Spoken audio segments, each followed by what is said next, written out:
hace falta un equilibrio del género para enderezar este mundo. Bueno, entonces no lo digo por un cumplido, ¿verdad?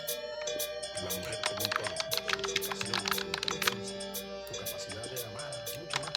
Eso lo creo que nosotros hacemos. Hola, bienvenidas y bienvenidos a este podcast sobre pandemia y ciencias sociales con una pizca de creatividad, comunicaciones y futuros en disputa. Este es un ejercicio realizado para el seminario Las Ciencias Sociales Latinoamericanas en la Maestría de Estudios Sociales Latinoamericanos de la Universidad de Buenos Aires. Para iniciar, podemos decir que, de inmediato, algunas instituciones y think tanks o tanques de pensamiento de las ciencias sociales latinoamericanas iniciaron una producción de foros y encuentros online sobre sociología y la pandemia, la antropología y la pandemia, los aportes de las ciencias sociales y la pandemia, etc. Si bien era una situación, es una situación por la que nuestras generaciones no habían pasado nunca y que francamente un mínimo porcentaje de personas estaba al tanto de las posibilidades de que una pandemia de esta magnitud golpeara a todo el planeta Tierra. Con el ánimo de hablar sobre las ciencias sociales y la pandemia, primero hablemos un poco del proceso de estas en la región. Si bien en la región los intelectuales y las ciencias sociales han pasado por distintas etapas donde los temas centrales en sus agendas se han transformado a la par del mundo, las ciencias sociales en general han buscado el bienestar de la región y la superación de la herencia colonial con la pobreza, la desigualdad, las clases dirigentes e insensibles y la violencia que en distintas formas nos ha golpeado. Las ciencias sociales han tenido distintos momentos desde el inicio de su más marcada profesionalización durante la época de la posguerra, o en la segunda ola de las ciencias sociales, como lo califican algunos. A partir de mediados de 1940, justo en la posguerra, se crearon una serie de organismos internacionales como la ONU y sus distintas comisiones, como la CEPAL, para avanzar en el desarrollo y, en el caso de América Latina, para solucionar lo que representaron de la región, el subdesarrollo. Con el desarrollo entre los ojos y de la mano de la CEPAL se generan una serie de guías para que los estados nacionales latinoamericanos lograran el desarrollo, que fue entendido más que todo en clave de modernización o industrialización. De los años 40 a los 60 tenemos una época marcada por aportes alrededor a la idea del desarrollo, sobre todo en términos de desarrollo económico, crecimiento, industrialización dirigida por el Estado como planificador y grandes medidas proteccionistas de la industria nacional. Después, el debate de las ciencias sociales giró alrededor de la dependencia, de las asimetrías, y como dice Waldo Anzaldi, se dieron en el contexto de un avance de los movimientos revolucionarios, los cuales a su vez fueron parte de un ciclo de alza en las luchas de clases a escala planetaria.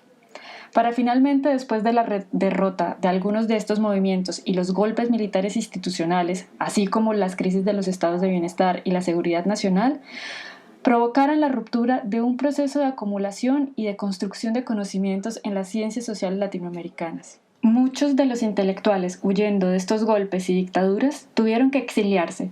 México fue uno de los países donde muchos de los intelectuales de Brasil, Argentina, Chile y Colombia se albergaron. A partir de este momento político y social traumático y de una sensación de fracaso, como lo describe Cecilia Lesgard, por las dictaduras y el fin de muchos procesos políticos revolucionarios y humanistas, las ciencias sociales se vuelcan al estudio de la democracia y de las relaciones del Estado y la sociedad civil, alimentadas al mismo tiempo por los debates que se estaban dando en Europa sobre la crisis del marxismo y leninismo, la izquierda y los proyectos revolucionarios. Estas nuevas agendas alrededor de la democracia y los derechos humanos, como el derecho a la vida, a la libre expresión y a la organización política, formaron un nuevo programa de recomposición política y una nueva agenda en las ciencias sociales latinoamericanas. Tenemos entonces que las ciencias latinoamericanas, como las conocemos hoy día, hacen parte de este proceso que tiene varios momentos o generaciones. Las ciencias sociales latinoamericanas de primera generación, de 1821 a 1945, caracterizada por las ideas de progresismo y civilización profundamente positivista. Las ciencias sociales de la segunda generación, caracterizada por el discurso del desarrollo y la industrialización, dirigida por el Estado, etc. Las ciencias sociales críticas latinoamericanas de 1960 y 1980 más o menos, guiado por las ideas de liberación y marcada por fuertes procesos revolucionarios. Y finalmente nos encontramos con el inicio de las ciencias sociales frente al cambio de época, que se pueden ubicar de 1980 hasta el presente, marcada por los golpes militares, la crisis de los estados de bienestar y la necesidad de recomposición de la generación de intelectuales exiliados, enfrentando además una serie de reformas de corte neoliberal. Esta situación de trauma por la represión, la muerte de compañeras y compañeros, la sensación de fracaso, la sensación de culpas por proyectos políticos destruidos, sumado a la juntanza de mentes inquietas, sentidas y exaltadas, fue un escenario ideal para la formación de la siguiente ola de intelectuales latinoamericanos. En mi forma de ver las cosas, la caracterizó aquello que le habían arrancado a la fuerza y de la forma más desgarradora: la libertad de decidir y crear colectivamente, la democracia. Sin embargo, hay autores como Ansaldi que consideran que esta vuelta al estudio de la democracia y sus relaciones con la sociedad civil retrocedió en los avances de las ciencias sociales latinoamericanas en crear algo propio y pensarse todo el continente y sus caminos, y el proceso histórico de la región para su transformación. Por el contrario, dice que estos regresaron de pronto a la repetición o a la amplificación acrítica de teorías externas, profundizando el colonialismo cultural y la dependencia académica, según algunos autores como Waldo Ansaldi y Fernanda Beigel. Esto generó un cambio en el rol del intelectual. Algunos autores, como Maristelas Vampa, ubican que después de la derrota de los procesos revolucionarios en algunos países y de los golpes militares y crisis de los estados de bienestar, el vínculo del intelectual con las ciencias sociales y con el compromiso político cambió rotundamente. Como lo planteas, Vampa, el rol de un intelectual comprometido con el campo político y sus disputas cambió. Ahora, para distanciarse un poco del compromiso, de la militancia y de proyectos políticos en concreto, tomaron vías como el abstencionismo, la autorreferencia y el cinismo respecto a la lucha, en algunos casos. Esto lo entiendo también como resultado del proceso de crítica y autocrítica en la que se sumergieron, lo cual está bien, pero que desembocó en una carencia de confianza en dichos procesos políticos, una excesiva creencia de la tenencia de la verdad y tal vez una pizca de superioridad por el lugar legítimo desde donde empezaban a enunciar su voz, es decir, una voz desde la institución, el reconocimiento y otras dinámicas de prestigio. Por otro lado, también hubo intelectuales que se sumergieron en la militancia, cayendo también en la autorreferencia, pero ahora de su proyecto político. Encerramientos críticos en lo teórico y en lo práctico, sin permitir flujo de conocimientos, diversidad de aproximaciones y, por ende, la posibilidad de un enriquecimiento de su práctica militante. En fin, cayeron en la división de supuestos campos de acción, pero sin el reconocimiento de que pertenecen a una misma naturaleza en disputa. Svampa propone un intelectual anfibio para disputar en distintos campos, pero una misma naturaleza. Alguien capaz de tejer puentes, interactuar de una forma rigurosa pero comprometida. Un elemento muy importante que nos plantea Svampa será el enfocarse no tanto en el qué, sino en el cómo tejer estos puentes, estos compromisos y estas agendas desde los intelectuales junto al conjunto de la sociedad en busca de proyectos alternativos. Bueno, ahora sí, después de este breve recorrido, hablemos sobre las ciencias sociales y el COVID-19. Actualmente, América Latina se encuentra en el ojo del huracán de la pandemia, y estoy grabando esto en el mes de agosto, dejando miles de seres humanos fallecidos y un desastre natural que no aparenta tener una salida pronto. América Latina es la región del mundo en desarrollo que se verá afectada de forma más severa según la CEPAL y la ONU. Durante la pandemia por el COVID-19, la desigualdad en América Latina se agudizó, los ricos se hicieron más ricos y los pobres más pobres. Se proyectan que alrededor de 30 millones de personas caigan por debajo de la línea de pobreza.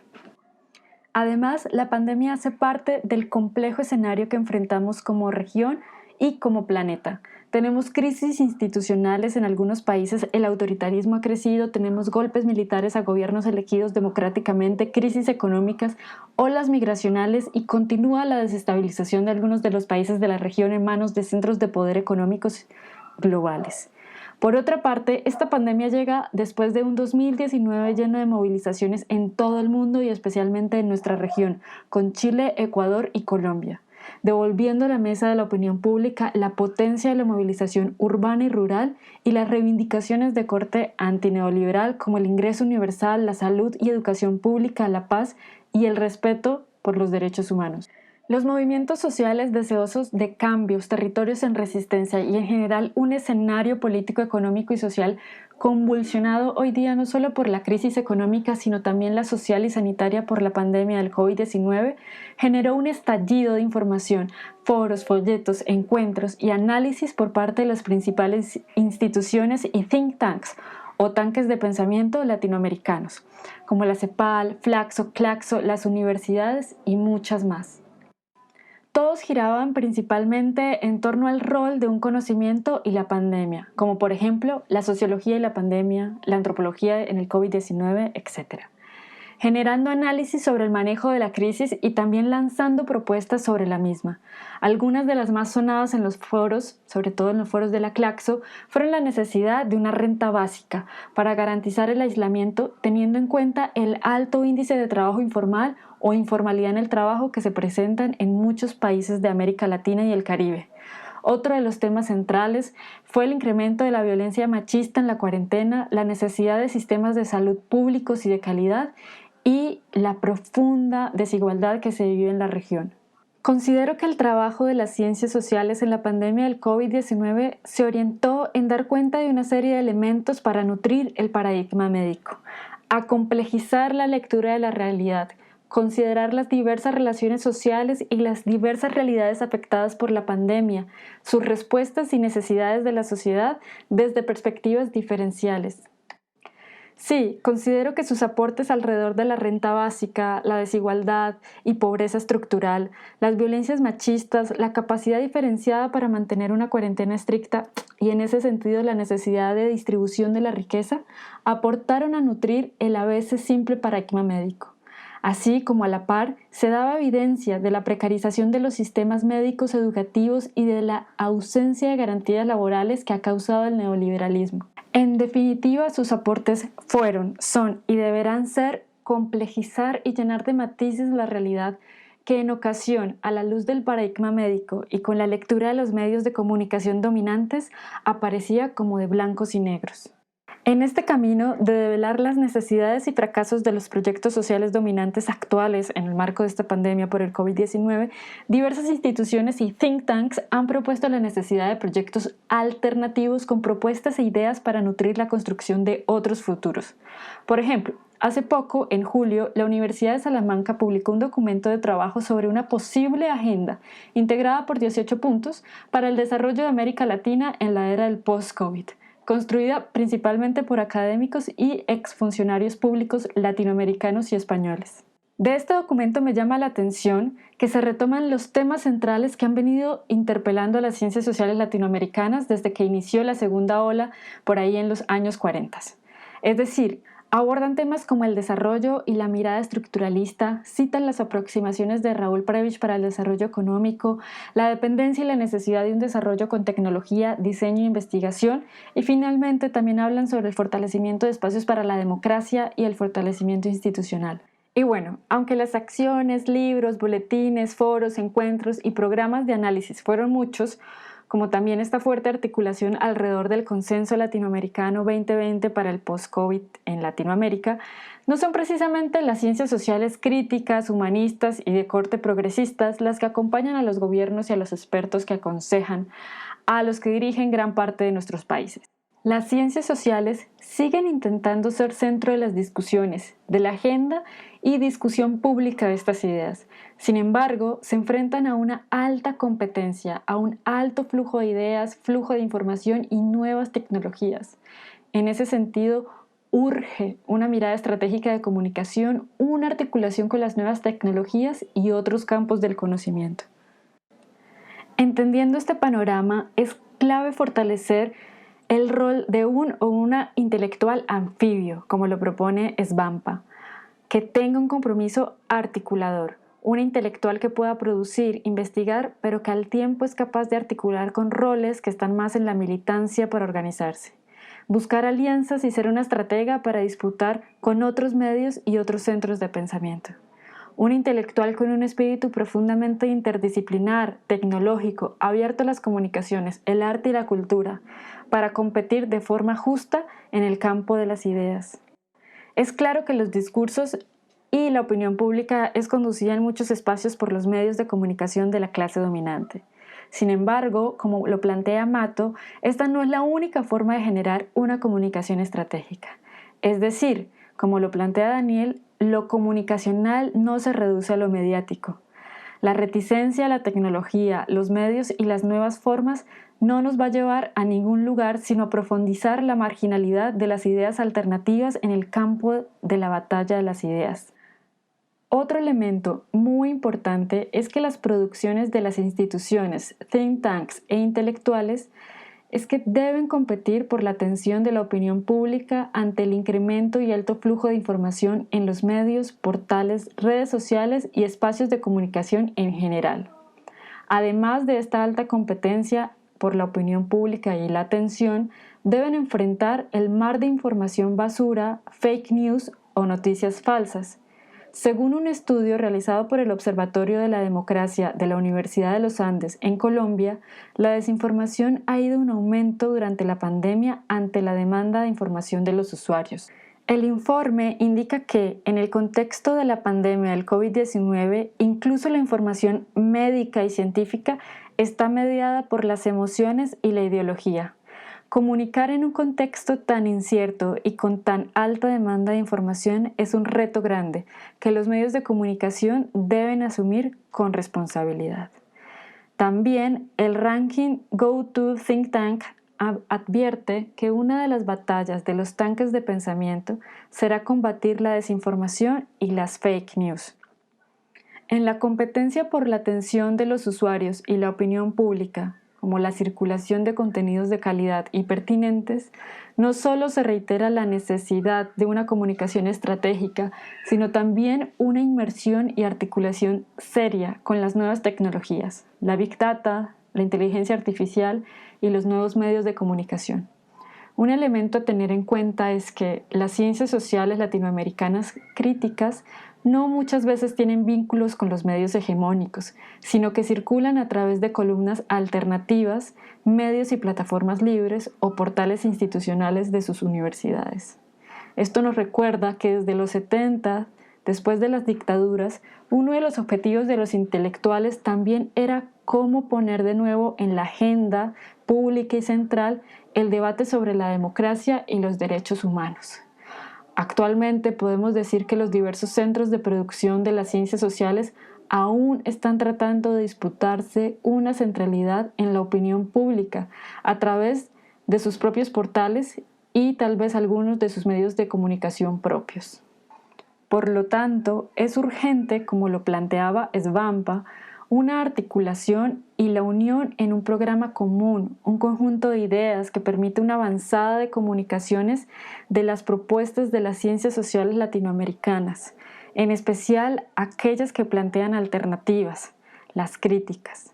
Es muy importante que los espacios y los think tanks latinoamericanos creen un vínculo y articulación real con los otros medios para que permitan permearse del manejo de tecnologías, otras formas de narrar las historias y disputarse con todas las herramientas posibles las ideas de la opinión pública.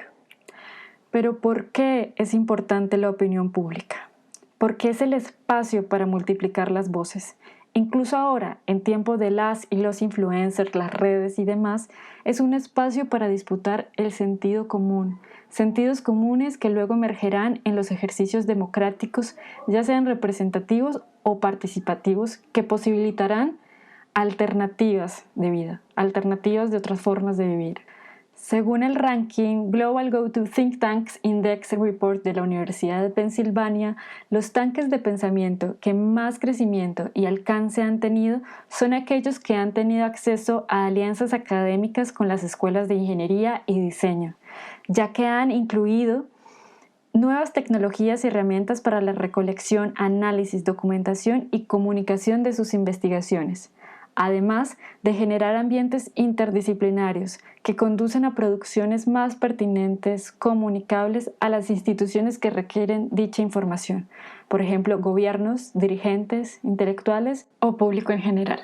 Por consiguiente, al ver este panorama de aportes, proyectos alternativos, dificultades y retos tecnológicos, no dejo de pensar en la construcción de un espacio donde ciencias sociales, tecnología, diseño y pensamiento crítico construyan de la mano una suerte de Silicon Valley latinoamericanista. Un espacio para el pensamiento creativo y decolonial, con ecología de saberes, pero para el mejoramiento de la vida de todos.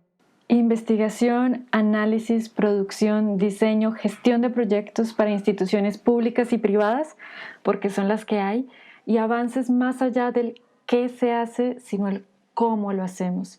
Estoy convencida que la capacidad creativa, inventiva, innovadora y la ciencia y la tecnología, el diseño y el pensamiento crítico también pueden crear grandes avances por el bien de la región y la comunidad.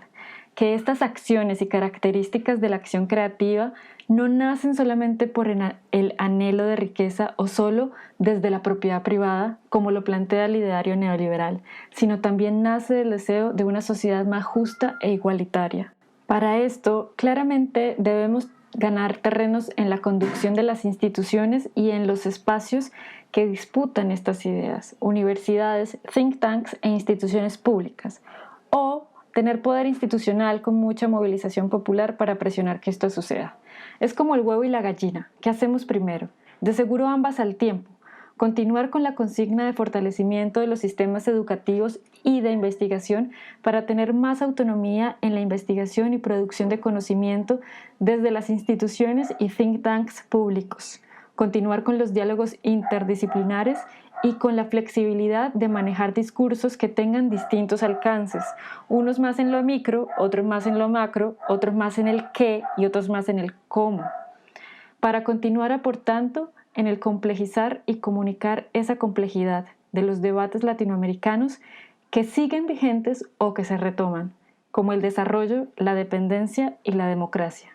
Finalmente, y como cierre esta suerte de podcast sobre ciencias sociales y pandemia, tal vez con la articulación planteada durante este episodio, si le podemos decir así, entre las ciencias sociales y las nuevas tecnologías, innovación y comunicación, podemos idearnos otras formas de participación colectiva de las comunidades que han quedado aisladas del debate público para fortalecer la democracia y la circulación de información y contenidos de calidad en el marco de la pandemia y el distanciamiento social. Sí, en definitiva, el escenario de las ciencias sociales y la pandemia me evocan muchas preguntas. Por ejemplo, ¿qué otras formas de participación ciudadana podemos crear para fortalecer la democracia participativa, la acción constituyente y las voces de los movimientos sociales en épocas de pandemia cuando no podemos salir a las calles a manifestarnos? ¿Qué otras formas hay para que las lecturas sobre el desarrollo, la dependencia y la democracia puedan circular, nutrirse, ratificarse y tener un ejercicio colectivo real, aportando a lo mejor a la gobernabilidad, a futuros cambios en la conducción del Estado y las políticas públicas? ¿Cómo aumentar la participación en el distanciamiento social para combatir el autoritarismo y el aumento del ejercicio de la fuerza policial y militar que ha reinado en algunos países con la excusa de mantener a punta de bolillo el cuidado de la población durante las cuarentenas restrictivas? Y finalmente, ¿cómo aumentar la participación y circulación de ideas en la era del COVID-19 para llenar de complejidad y contenidos los debates públicos y privados? Bueno, creo que todo gira alrededor de cómo participar, hacernos escuchar y llegar a otros en un contexto donde nos dicen que debemos distanciarnos. Creo que hasta acá van mis preguntas.